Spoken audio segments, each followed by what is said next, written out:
Speech off. Hello guys, what is going on? What's up YouTube land? It is Chris. Welcome to Storytime Part 7. We are going to talk about the very first time I got my ham radio license. Like my videos, comment on my videos, share my videos, and hey, hit that big subscribe button, that big old red button there.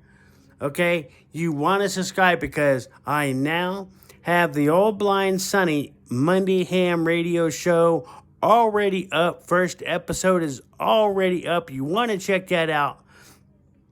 That is just the introduction to ham radio. I talk about how ham radio got started. I talk about how you can get started in ham radio. I even talk about the price points.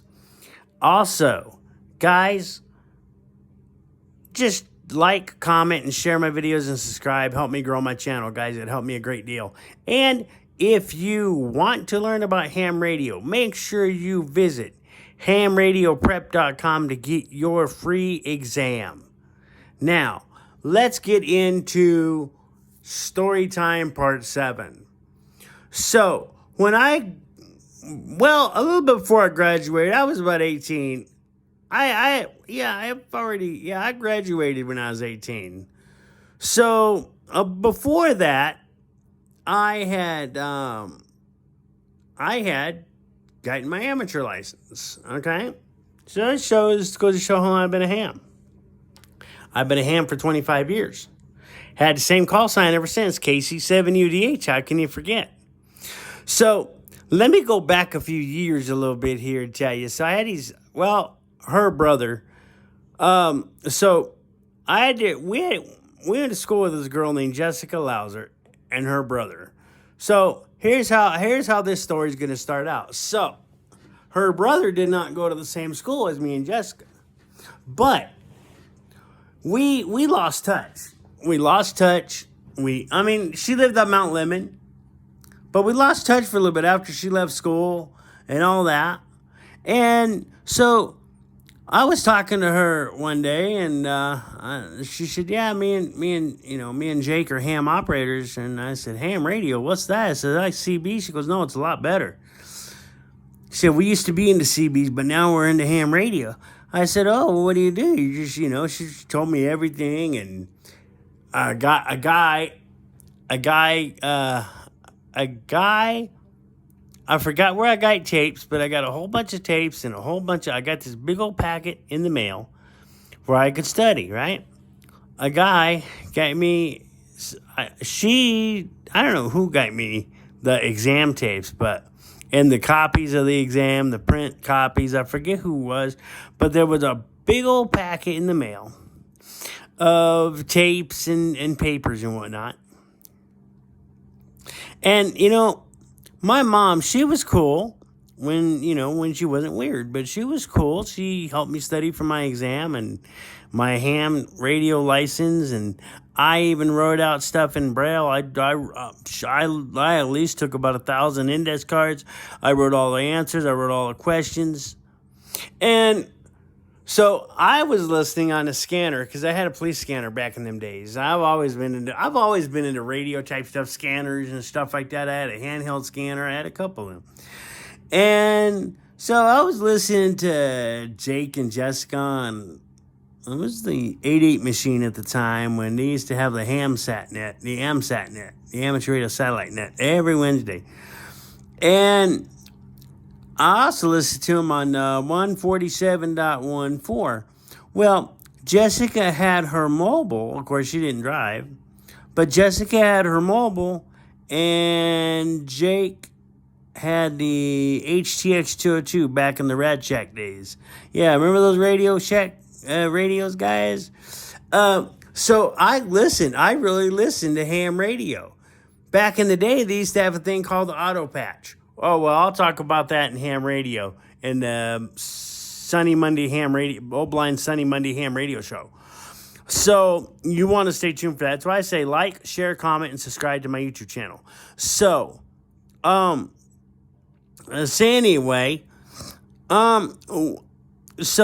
I just listen. I listen intently. I listen all the time to different hams talking and this and that. And Man, guys, it was so much fun.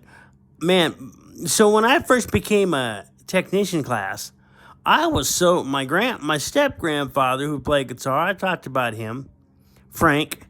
Yep, Frank, good old Frank. Um, New York. He was from New York. Italian dude. He was pretty cool. Hey, good old Frank. I remember him. Anyway, so he took me down so we could get my license. So I studied, and I'm telling you, I studied day in, day out. I studied when, in the summertime when I wasn't going to school, I studied. I studied like bonkers. I'm going to tell you, man. I'm going to tell you, it all paid off. It's well worth it. So yeah.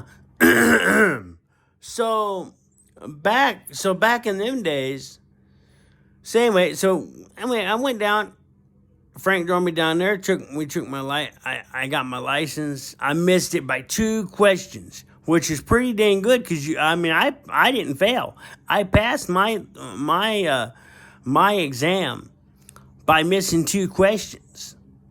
Everybody is making. I remember they kept checking QRZ to see if I was up there. Once I popped up and they seen my call, they were all calling me, making it. Hey, you got your call sign. I never got a paper in the mail. That's back in the days when they would do paper in the mail. Nowadays they don't send you a mail license in the mail. I think it's sent to you by email, or you might have a choice. I don't know. But back in them days, yeah, it was pretty fun. It was pretty fun. I enjoyed it. I loved it. I love it. I take the hobby super seriously. I've gotten now into digital. I've gotten now into digital modes. Reflectors and all that stuff, and linking and IRLP, and looking to do a little bit of All-Star. I talk about that. I talk about all kinds of modes in the introduction of my Old Blind Sunny Monday Ham radio show. So if you want to check that out, make sure you subscribe, like, comment, and share my videos. Share out all my videos because that gets my YouTube channel growing. Okay? The more you like, the more I get suggested. So be sure to like, share, subscribe, and comment on my videos. So anyway, one day, when I first got my license, one day I went down to Radio Shack. Mom took me down to Radio Shack, and I had stayed home from school. I forgot what for. But I stayed home from school. I don't know what for. I don't know if it was just in the summer or I don't know. I forget. I think it was in the summer. Anyway, I went down to Radio Shack. Bought me my very first HTX 202. Man, I had so much fun with that thing. I swear. I tell you what, and it was a complete flop, but I at least tried to do a ham radio demonstration at school. I had a couple of people that were interested. My buddy Manny, he was all gun-ho. Yeah, well, how can I get started? How this, how that, how the other? I said, well, dude, you have to require a lot of study. You got to study. You just can't jump in. I've got a ham radio. I'm going to get on the air. It requires a lot of study. A lot of taking time out, not thinking about the girls, I told them, I was honest. I said, it takes a lot of study, man. And so, man, and one time he come over to my aunt's house. This is before I moved out. This is after I moved out. After I graduated and when I moved out. So anyway, yeah. So one day, I happened to be on the radio and, just having fun. I was having fun talking to just local people, not even thinking about IRLP or any long-distance communication off of 2 meters. I was just talking to Jake, Jessica. Let's see. There was one guy named Steve. There was one guy named David. There was one guy named Dennis. Yeah, Dennis. I forgot what his call was. But, man, I had a lot of fun talking on that thing. I swear, I think I must have ran the battery down several times and having to charge it and having to run it down and charge it and run it down. So one day, I forgot what happened, and I forgot how I was talking to one guy. Oh, yeah, I talked to Mike. I even forgot what his call sign was. But he went to school with Jake. And so Mike, he would me and him were always talking. So one day, I guess I forgot how it was, but me and I had a couple of power supplies too, because I was always using that radio constantly, man, and I was having to charge the battery and stuff like that. Back in them days, the battery pack would come off the radio, and you could just charge the battery and hook up a power supply to it, right? Well, now my Kenwood D74A, you just charge the whole radio. It's not like charging the battery pack and use the power supply. Now you can use the power supply, but it can do good for, like, I'm assuming you might be able to get a drop charger for your battery pack in case your battery pack dies and you're on a power supply. But no, I just use the whole radio carried as is. That's my day carry radio. I'll get into that on the old Blind Sunny Monday ham radio show.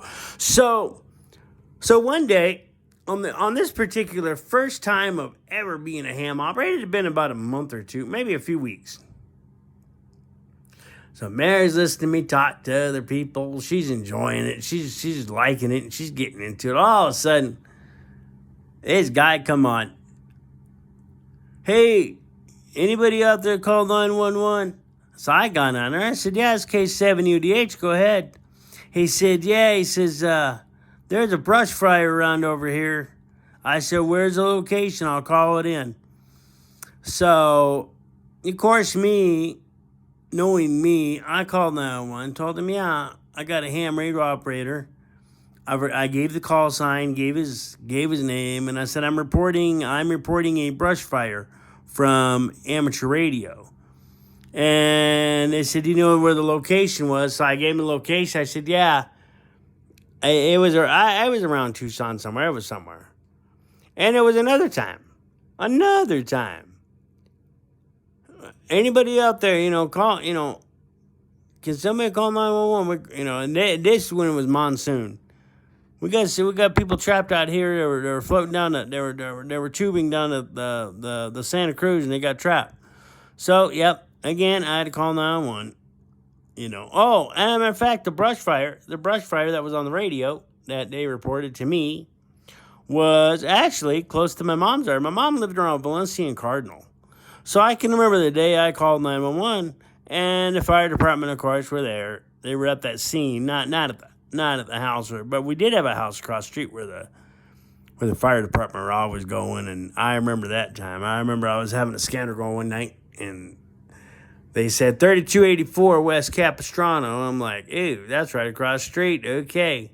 Because I guess the guy or something was always getting sick. So yeah, I've done a lot of, and one day, yeah, and talking about in the ham radio experience, I actually got involved in the RACES, Radio Amateur Civil Emergency Services, where we do MCOMs, so emergency communications. I've actually, one New Year's Eve, we had a training, and I actually worked out at the hospital as one of their intern trainers for amateur radio. Because I was part of the MCOMs. So I did that. For a long time. I would like to get back into it again, seeming as how I'm working from home and I can make my own hours and do what I want. And I didn't have to worry about, and I was doing that. I did that for 3 or 4 years, the emergency communications. Every Saturday on the 3.0 machine, they would have a drill, a net, a RACES net at 1 o'clock. I remember that. I wonder if they still do that. I hope they do, because, man, I hope they still do that on the RACES net. Because, man, I totally enjoyed that. They screwed my name up on my badge, though. They screwed my last name up royally. I thought my dad and his friend were kidding around one time. I had my badge on me because I was, my dad took me down for a RACES meeting, and we went down there. And we went to his friend's house, and his friend looked at my badge and goes, "Hey, your name says Thornbull." I said, "No, it doesn't." I said, and his friend was cool. He was nice.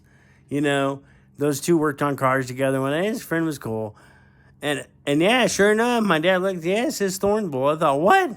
You mean they totally butchered my last name? Oh my God. Somebody needs to get that right.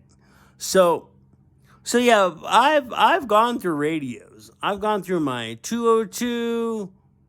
Let's see. I got 4 radios now. I had my 202, which I gotten rid of because that stupid thing didn't work. It was always blowing finals. I don't know why. I think that thing was a lemon because it was always blowing finals. It wouldn't transmit. It was blowing finals. The battery life was like ridiculously stupid. It was ridiculously, utterly, always dying all the time, constantly, no matter how much I had tried to charge it. So, and on this day, lo and behold, I even had my, yeah.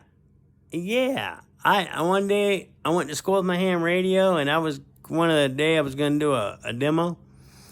So I remember perfectly. So we were on the 14682 machine, the 82 machine, the 820 machine. Right there, it was right. I could hit that perfectly right at school. I could hit that machine perfectly. So at that time, I didn't have a cell phone. So what was I supposed to do? So I used the auto patch, called my aunt, called my mom. I talked to her. Well, sometimes I talked to her from the office too. But so one day we didn't have a phone. So on my very first ham radio lecture, if you will, my ham radio chew out, not really chew out, but so this guy, and he liked me. He's seen me before. We all met. He was cool. He liked me. He was nice. But he had to tell me some things. So we didn't have a phone. We did not have a house phone because Mary always seemed to have problems paying bills. Okay, my mom had always seemed to always forget either electric or the phone. Well, so on this particular day, I was going to go to Bobby and Ed's and spend the night. So one day, she says, hey, can you get on your radio and call? And I didn't think nothing of it. I was always calling on the auto patch anyway, so it was a big deal. So one day, I called my dad and I said, hey, what are you doing? He said, what are you doing, boys? I said, oh, not much. Hey, Mom wants to know what you want to get for dinner tonight. She said, I'm coming home. I'll bring us home what you guys want. And she said chicken. So we did that. We settled for chicken. So that night, yeah, Mom told me, she says, hey, I talked to Bobby. You're gonna go over there for the weekend. Or a week or whatever it was. I was gonna go over there anyway. Okay, cool. She set it right out by the door. All of a sudden, I hear K7UDH, KB7ISR. I said, hey, what's up, man? He said, can you do me a favor? We'll go to 3-0. I went to 3-0, and he's there, and he says, hey, he said, not by me, but hey, you're not allowed to use the auto patch for regular phone calls. You're calling your aunt, you're calling your mom, you're calling your dad. The auto patch is only used for if emergencies. Okay, somebody needs to call 911. Your house is burning down. I remember that so clearly. I mean, he wasn't rude and he was cool. But it was my first ham radio, a.k.a. chew out, if you will. Not really chew out, but lecture, like when somebody's showing you how to play guitar or something like that, and your first experience and you're playing a wrong chord. Hey, you play it like this. That's basically, it wasn't really like a chew out. Hey, don't do that again. It was more of a ham radio lecture, learning how not to use the auto patch for regular phone calls. So I said, okay, man, no problem. I won't do it again. No, I won't do that no more. We don't have a phone. He said, oh, okay, well, that's understandable. But he says, the auto patch is for if your house is burning down or if it's an emergency or whatever, or a tornado, whatever, whatever. It's only for emergency. So I got, and I said, well, hey, I've heard other hams calling the auto patch and this and that, and they're calling and talking to their wives and all this stuff. And he said, yeah, but they're not supposed to be doing that either. And I was like, oh, okay. And this is probably back before they had, before they had portable cell phones. Everybody had car phones, but it was so freaking much money, buku money for a car phone, nobody could afford it. So when you became a ham and you got on that auto patch, it was like, hey, this is my first cell phone. Why not? But little did I know about that. And then around that same year, give or take maybe a few months, I became a weather spotter. Okay, so now when you become a weather spotter, you call the National Weather Service, hey, I'm interested in, spotter training, and you go down. So that was really good. I had ham radio communication under my belt, so that way I could do weather spotter and be a ham radio operator, right? So it was really good to have both those under my belt. I've been a spotter ever since, 719. And so, again, a spotter for 25 years. I've actually done a WeatherNet. I've been a WeatherNet. I've been an NCS, a net control station on the WeatherNets on Tuesday nights when nobody else would fill in. I've done that 3 or 4 times, and so it was pretty amazing. It was pretty amazing how and I've done it. I've done it at my aunt's house. I've done it at my aunt's house because. So my Braille light. So let me explain my Braille light. So that was like my portable Braille writer, right? It was an electronic note taker, portable / Braille writer. It only weighed 3 pounds. It wasn't like carrying an 18-pound Braille writer. So those metal heavy things that you can hit people in the legs and they piss you off, right? Anyway, yeah, so I use that Braille light too. I used that for my Avon business. I used it for my WeatherNet when I was doing WeatherNet. I would write their names down. I would write their names down. They would give me a list.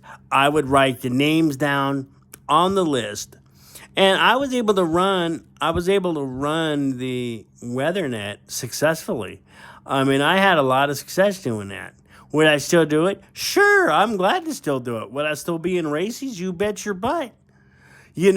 I would still be in races. I'm on my own. I mean, me and my girlfriend, we live together and it's fun. I love it. I would still be in races and just take a lift over there and come back and whatever. But yeah, I would still be in races. Heck yeah. Yeah. So that is and so, what else? What else can I remember about my ham radio? My very first ham radio. Oh, so one day, because I always had my radio everywhere I went with me, in the car and wherever. So one day, my mom was listening to music. She had the music pretty up. So I didn't think nothing of it. Yeah, I seen in the exam where they asked a stupid question like, should you play music on an amateur station?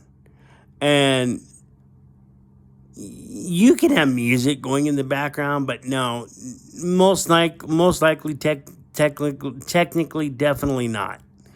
So that was pretty much it. So one day, my mom had the music going, and I'm on the radio, and I'm talking to somebody. They were trying to talk to me. They couldn't hear because the music said, hey, turn the stereo down. So I'm like, ooh, Mom, you got to turn that down. I'm on the radio. You can't have music going on ham radio. She got all mad. Oh, that's stupid. Whatever. It is what it is. I mean, you don't want music blasting on us. And not like CB. They do that kind of stuff on CB all the time, so it wouldn't have been an issue. But this is totally different. You're running this by the FCC. So you can't have music going on a ham radio. The only music that could be on or done is singing happy birthday from the space station, which that sounds kind of ridiculous. I mean, it really does. It really, really does sound ridiculous if you think about it, because Because who's gonna, I mean, heck, I got my Apple Music going the whole time, and I'm on Facebook and doing this and doing that, and it's not a bother. But if I got on the air, yeah, of course I wouldn't want to have no, TVs or anything like that going, or, and that's understandable. But the space station thing really got me. The only thing that could be sung is Happy Birthday on the space station. Wow. Okay, that really threw me for a loop. I kind of had to sit down and relax and think, what? The only thing that could be sung is Happy Birthday on the space station? That's the only kind of music that can be done? But yeah, it's true. It's true. You can't have no music going in amateur radio. So yeah, you don't want to have a QSO with some of the music going. But yeah, so that's the story. Oh yeah. And then I also had actually I remember Mike. I forgot what his call was, but I remember Mike. He made a antenna for me that was a quad antenna where I could get better range on the radio because I was always having trouble with repeaters. And of course, when you're on a rubber ducky, you can't hit various repeaters. So on this particular antenna, which was a quad antenna, it was a quad positioning antenna, which you had to turn and you had to move. And he made it out of PVC pipe, which is cool. And yeah, it was pretty fun. I enjoyed that. And then one day, so I've been through radios, guys. I had my first HTX 202. When I moved out, because my HTX 202 was troublesome anyway, so I didn't want to really bring that with me. I did bring it over to the house a few times, but over to my aunt's house a few times. But that was when we all were over on holidays and stuff. But, I mean, as for moving out completely and having that stupid troublesome thing, no. So I didn't really worry about that radio. I never worried about the radio. I had my very first Kenwood, which kind of had a defective issue. It was one of them big old, it was a Kenwood, but it was a big old radio brick like they use for construction or whatever. Okay, you know the big old handhelds they use for works, job sites and stuff like that. So yeah, that thing, and it had a power supply. You drop a drop charger, and it had a switch that you had to keep on the whole time because that's how you charged it, right? So this Kenwood, the very first Kenwood I had, I remember I had to squeeze the side of it in order for it to work. It's kind of nuts. So then, I've been through 2 or 3 Kenwoods before I got way before I got this one. So I had that first Kenwood. I had a TH235A, which was pretty good. I had that radio for years. I finally broke down, and what happened to that thing? I think I sold it. I pawned it. Because I got like $60 for it or something like that. And then I had an ICOM T2 Sport, which was a 2-meter band, which took AA batteries, and you had to charge the batteries and whatnot. Not a bad deal. Right? So, yeah, I had that pretty much. And let's see, what else did I have? So, I've been through like 7 ham radios, and they all been handhelds. I never had a mobile. But they've all been handheld. So let's see. I had the 202. I had the 3 Kenwoods. I've been through 8 radios. Because now I got 4. I got my Yaesu FT60R. I got my DMR GD77. I've got my Belfang UV8 HP. I've got my D-Star Kenwood TH74. So this THD74A. So this basically makes my 4th Kenwood that I've been through. Yeah, my third Kenwood. Because I remember I didn't keep that first big brick very long. I took that back real quick the next day. because it wasn't working right. It wouldn't work right. It was just a bunch of defective issues. So I took that back. So I got that TH235A. A good radio. Kenwood, they got some good stuff. So basically, I've been through it. A 202, my very first radio. I've been through two Kenwoods. This is my third one. So basically, I've been through, let me see, I've been through Kenwood, Radio Shack, Bell Thing. I've been through like 5, 6, 7 radios. So yeah, this is 4 radios. Yeah, I've been through seven handhelds. And 2 of these I bought. 3 of these I bought. Well, 4 of those. All these radios I bought. The Kenwood 74, the Bell Thing, the 77, and the Yaesu. All those I bought. Mary bought that HTX 202 for the celebration for me getting my license and stuff. Plus, Frank took me out to dinner over at IHOP. To breakfast that one day. I remember that day so well. So, guys, I hope you enjoy these story times. Be sure to like, share, subscribe, and comment on my videos.